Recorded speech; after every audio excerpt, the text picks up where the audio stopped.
আসসালামু আলাইকুম। আমন্ত্রণ জানাচ্ছি আমাদের রাজকণ্ঠের মণিমালায়। গড়াই নদীর শান্ত জল আজও যেন একটা করুণ সুর বয়ে নিয়ে চলে। সেই সুর একটা নিষিদ্ধ ভালোবাসার, একটা ভাঙা বাঁশির আর দুটো অকাল মৃত্যুর গল্প বলে। একদিকে শিমুলতলির সজন, অন্যদিকে কদম গাছের দুলি, মাঝখানে ধর্মের রক্তরাঙা দেয়াল আর দুটো গ্রামের শত্রুতা। সমাজের সব নিয়ম তুচ্ছ করে তারা ঘর ছেড়েছিল, যাযাবর সেজে মিশেছিল বাদিয়াদের দলে। কিন্তু নিয়তি কি? সে কি এই অসম প্রেমকে মেনে নিয়েছিল? কেন এক রাতে এই ঘাটে বিষের নীল বিষাদে ঢলে পড়ল সজন? দুলি বা কেন স্বেচ্ছায় বরণ করল করুণ পরিণতি? পল্লীকবি জসীমউদ্দিনের অমর সৃষ্টি সজন বাদিয়ার ঘাট, এর পেছনের সেই রুদ্ধশ্বাস ট্র্যাজেডি আর সমাজের নিষ্ঠুরতার অজানা কাহিনী জানতে শেষ পর্যন্ত আমাদের সাথে থাকুন। আর এখনও যারা চ্যানেলটি সাবস্ক্রাইব করেননি তারা এখনই গিয়ে সাবস্ক্রাইব করে আসুন। কাহিনী শুরু হয় শিমুলতলি ও তার পার্শ্ববর্তী গ্রাম কদমগাছি নিয়ে। গড়াই নদীর দুই পারে অবস্থিত শিমুলতলি আর কদমগাছি গ্রাম। এই গ্রামে হিন্দু মুসলিম দুটি সম্প্রদায় মিলেমিশে বাস করত। তাদের মধ্যকার সম্পর্ক ছিল ভ্রাতৃত্বের থেকেও বেশি। মুসলিম বাড়িতে কেউ মারা গেলে এর জন্য হিন্দু বাড়ির তুলসী তলায় প্রদীপ জ্বলে, আর হিন্দু বাড়িতে কোনো ছেলে অসুস্থ হলে তার জন্য পানি পড়া দেন মুসলিম পীর সাহেব। এক কথায় পুরো গ্রামটি মিলে একটি পরিবারের রূপ নেয়, যেখানে প্রত্যেকেই একে অপরের শুভাকাঙ্ক্ষী। এই গ্রামেই হিন্দু দলের নেতা গদাই মোড়লের চঞ্চল কন্যা দুলালী, যার ডাকনাম দুলি। সদা উড়ে বেড়ানো পাখির ন্যায় দুলিও পুরো গ্রাম জুড়ে ঘুরে বেড়ায়, আর তার সকল খেলার একমাত্র সাথী একই গ্রামের দমির শেখের ছেলে সজন। ছোটবেলা থেকেই তারা একে অপরের খেলার সাথী, একে অপরের পরম আপনজন। সজন কখনো পেছন থেকে দুলিকে ডাক দিলে দুলির পাকা আম কুড়িয়ে পাওয়ার মতো আনন্দ হতো। দুলির ইচ্ছে হয় সিঁদুরের কৌটোয় সজনকে আপন করে লুকিয়ে রাখতে। আবার এদিকে সজনের ইচ্ছে বড় হয় তার বাড়ির আঙিনায় কুমড়ো চাষ করবে, তবে তা সবজির জন্য না। দুলি যদি শখের বসে সেখান থেকে একটি কুমড়ো ফুল কখনো খোপায় বাঁধে। একদিন ভোরে সজন দুলুকে ডাকে, ওপারের লালু খেজুর পেড়ে নিয়ে যাচ্ছে। এভাবে প্রায় সজনের সাথে খেলতে গিয়ে তার মায়ের হাতে কিল ঘুষিও খেতে হয় দুলিকে। মা বলে, ধারি মেয়ে পাড়ার বড় ছেলেদের সাথে খেলা করে। দুলি দেখতে অনেক সুন্দর ছিল। দুলির রূপের বর্ণনায় কবি বলেছেন, কালো মেঘা নামলো বুঝি ফুল বাগানের ফুল, দুলি লয়ে গাতলোকে বা দুলির মাথার চুল। এদিকে সজন ছিল বাঁশি বাজাতে পটু, আর দুলি সেই বাঁশির সুরের মুগ্ধ শ্রোতা। আর এভাবেই আস্তে আস্তে তারা সেই গ্রামে বড় হতে থাকে। খেলার মধ্যে একদিন দুলির মা তাকে ধরে নিয়ে যায় এবং মারধর করে, আর সজনকে বলে তার বাবার কাছে নাকি বিচার দিবে। কিন্তু গ্রামে হিন্দু মুসলমানদের এই সরলতা বেশি দিন স্থায়ী হয়নি। একটি তুচ্ছ ঘটনা, যেমন একজনের গরু আরেকজনের জমির ফসল খাওয়াকে কেন্দ্র করে দুই গ্রামের মাতব্বরদের মধ্যে অহমিকার লড়াই শুরু হয় জেদাজেদি। আর এভাবেই এক সাধারণ বিষাদ ক্রমে এক ভয়াবহ সাম্প্রদায়িক দাঙ্গায় রূপ নেয়। যে মানুষগুলো এতদিন একসাথে মেলামেশা করেছে তারা একে অপরের ঘর পোড়াতে শুরু করে। ওদিকে সজন আর দুলির বাল্যবন্ধুত্ব গভীর প্রেমে রূপ নিয়েছে। দুলির অতুলনীয় রূপকে অবহেলা করার সুযোগ ছিল না সজনের। কিন্তু সমাজের চোখে ধর্মীয় পার্থক্যই বড় হয়ে ওঠে। তাই তো হিন্দু মেয়ের সাথে মুসলমান যুবকের প্রেম সেই সমাজ মেনে নেয়নি। এদিকে মহরমের লাঠি খেলা এবং হিন্দুদের পূজা, এই দুই ধর্মীয় উৎসবকে কেন্দ্র করে দুই গ্রামের মধ্যে বিবাদ শুরু হয়। শিমুলতলি গ্রামে মহরম উপলক্ষে জারি গানের আয়োজন করা হয়, আর হবে লাঠি খেলা। গানের আয়োজনে সজন গান গায়। কারবালার কাহিনীর গান সুজনের গলা দিয়ে আগুনের মতো বের হয়ে আসে। আর লাঠি খেলায় সে বিখ্যাত মদনগুলিকে হারিয়ে খুব প্রশংসিত হয়। আর এই আনন্দের মধ্যেই অন্য পাড়ায় পূর্বশত্রুতার জের ধরে মারামারি শুরু হয়। আর এতে অন্য পাড়ার মুসলমানদের কাছে শিমুলতলির হিন্দুরা বেদম মার খায়। এ ঘটনায় সে গ্রামের হিন্দুরা হিন্দু নায়েবের কাছে নালিশ করে যে 7 গ্রামের মুসলমানরা মিলে এ গ্রামের হিন্দুদের মেরেছে। আর এতে জমিদার নায়েব তার মনের লুকানো বাসনা পূরণ করার সুযোগ পেয়ে যায়। হিন্দুদেরকে উস্কানি দিতে থাকে যে মুসলমানদেরকে মেরে এই গ্রাম ছাড়া করার জন্য। কিন্তু এই এলাকার হিন্দুরা বিবেকবান। তারা বলে যে অন্য এলাকার মুসলমানদের সাথে ঝামেলায় তারা কেন নিজেদের এলাকার মুসলমানদেরকে মারবে। তবু রক্ষাকালীন নামে উদ্বুদ্ধ হয়ে তারা রওনা করে মুসলমানদেরকে মেরে গ্রাম ছাড়া করতে। আর মুসলমানদের কাছে এ খবর আগেই চলে গেলে তারা হিন্দুদের ভয়ে গ্রাম ছেড়ে পালানোর পরিকল্পনা করে। কিন্তু সুজন এর প্রতিবাদ করে বলে যে এই এলাকার মাটি ছেড়ে সে কোথাও যাবে না। কিন্তু মসজিদের ইমাম সাহেবের সিদ্ধান্তে অবশেষে তারা পালানোর পরিকল্পনায় অটল থাকে। এদিকে হিন্দুরা গ্রামে এগিয়ে চলছে মুসলমানদেরকে দাঁড়াতে। আর পথে হঠাৎ গদাই মোড়লের কথায় তারা থমকে দাঁড়ায়। অত্যাচারী নায়েবের কুমতলবে তারা কেন পা দেবে। আর সবাই তার কথায় সায় দিয়ে আক্রমণ করা থেকে বিরত থাকে। এদিকে সকালে খবর আসে যে মুসলমানরা রাতেই ভয়ে এলাকা ছেড়ে পালিয়ে গিয়েছিল। যার যা ছিল তা রেখেই তারা সবাই পালিয়েছে।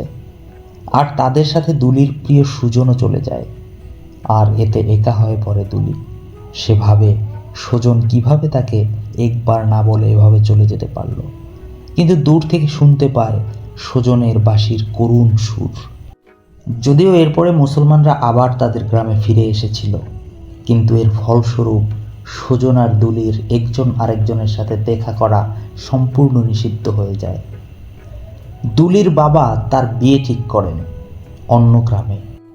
আর সুজনদের পরিবার সমাজচ্যুত হওয়ার ভয়ে সুজনকে আগলে রাখার চেষ্টা করে। কিন্তু হৃদয়ের টান তো সমাজ বোঝে না। দুলির বিয়ে ঠিক হয় অন্য গ্রামের কালাচাঁদের সাথে। আর সেই বিয়ের অনুষ্ঠান থেকে দুলি পালিয়ে চলে আসে সুজনের কাছে। গিয়ে নিজের সিঁদুর দেখিয়ে বলে, আমাকে নিয়ে তুমি পালিয়ে যাও। কিন্তু এটা করলে এই এলাকার হিন্দুরা মুসলমানদের উপর আবার আক্রমণ করতে পারে। এই পরিণামের কথা ভেবে সুজন আর পালানোর সাহস করে না। তখন দুলি সুজনকে ছোটবেলার অনেক ফেলে আসা স্মৃতির কথা মনে করিয়ে দেয়। কিন্তু তবুও সুজন তার কাছে ক্ষমা চায়। দুলিকে আবার সে বাসায় ফিরে যেতে বলে। তখন দুলি বলে, তুমি শুধু নিজের কথাই চিন্তা করলে, আমি তো সব ছেড়ে এসেছি। এই কলঙ্ক আমি কিভাবে নেব। সুজন তখন তাকে বুঝায় যে তার সঙ্গে পালিয়ে গেলে 1000টা কষ্ট করতে হবে। কিন্তু তবুও দুলি সুজনের সাথে যেতে রাজি থাকে। অবশেষে আল্লাহ আর তার রাসূলকে সাক্ষী মেনে হিন্দু কন্যা দুলিকে সাথে নিয়ে মুসলমান যুবক সুজন সেই এলাকা ত্যাগ করে।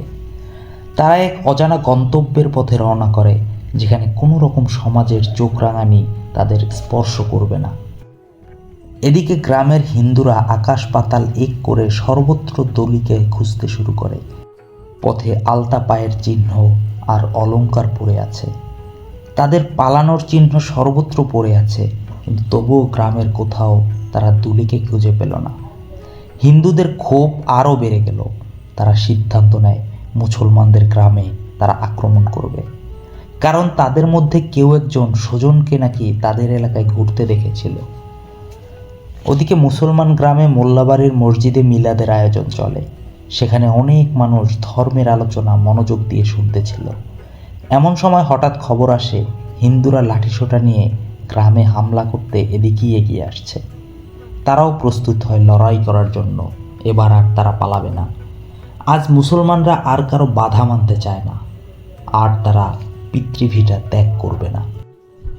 সেদিন হিন্দুদের সাথে মুসলমানদের এক রক্তক্ষয়ী সংঘর্ষ হয়, আর তাতে উভয় পক্ষের অনেক মানুষ মারা যায়। গ্রামে কবর আর চিতার সংখ্যা অনেক বেড়ে যায়। গদাই মোড়লের 7 ছেলে প্রাণ হারায়, আর মুসলমান গ্রামের বহু ভিটা মানবশূন্য হয়ে পড়ে। আর এটাই ছিল হিন্দু নায়েবের প্রধান উদ্দেশ্য। এদিকে পলাতক সুজন আর দুলি গড়াই নদীর তীরে একটা বনের মধ্যে পাখির নীড়ের মতো ছোট্ট একটি ঘর তৈরি করে। পরিচয় গোপন করে তারা যাযাবর জীবন বেছে নেয়। তারা একটা বেদে বহরে যোগ দেয়। তারা বেশ স্বাধীনভাবেই বসবাস করতে থাকে, যেখানে ধর্ম বা সমাজ তাদের বিচার করতে আসতো না। কিন্তু এভাবে লুকিয়ে আর কতদিন চলবে? সুজন পরিকল্পনা করে যে অন্য কোথাও কাজের সন্ধানে যাবে, কিন্তু দুলি তাকে কোথাও যেতে দিতে রাজি নয়। তবু পরের দিন সুজন এক ব্যাপারীর নৌকায় করে উপার্জন করতে বের হওয়ার পরিকল্পনা করে।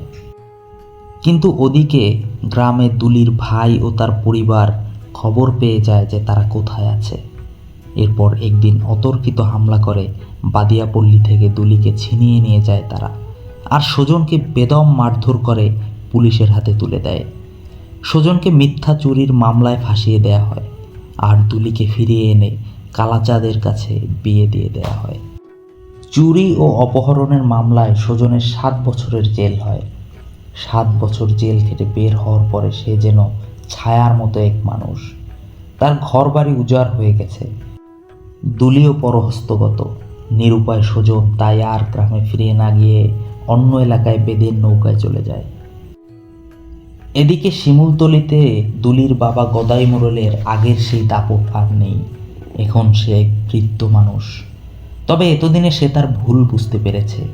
এসবই যে নায়েবের চাল ছিল তা এতদিনে তারা বুঝতে পেরেছে।